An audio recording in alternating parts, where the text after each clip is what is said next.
ನವಮಂಗಳೂರು ಬಂದರು ಪ್ರಾಧಿಕಾರ ಗುರುವಾರ ಸಂಜೆ 4 ಗಂಟೆಗೆ ಬರ್ತ್ ಸಂಖ್ಯೆ 13ಕ್ಕೆ ಎಲ್ಪಿಜಿ ಟ್ಯಾಂಕರ್ ಎಂಟಿ ಅಪೋಲೋ ಓಷನ್ ಆಗಮನದೊಂದಿಗೆ ಮಹತ್ವದ ಮೈಲಿಗಲ್ಲನ್ನು ದಾಖಲಿಸಿದೆ.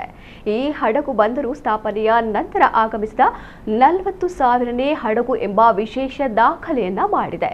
ಈ ಮಹತ್ವದ ಸಂದರ್ಭದಲ್ಲಿ ನವಮಂಗಳೂರು ಬಂದರು ಪ್ರಾಧಿಕಾರದ ಉಪಾಧ್ಯಕ್ಷೆ ಎಸ್ ಶಾಂತಿ ಅವರು ಹಡಗಿನ ಕ್ಯಾಪ್ಟನ್ ಅವರನ್ನ ಸನ್ಮಾನಿಸಿ ಹಡಗನ್ನ ಅಧಿಕೃತವಾಗಿ ಸ್ವಾಗತಿಸಿದರು. ಈ ಸಂದರ್ಭದಲ್ಲಿ ಬಂದರಿನ ಹಿರಿಯ ಅಧಿಕಾರಿಗಳು ಉಪಸ್ಥಿತರಿದ್ದರು.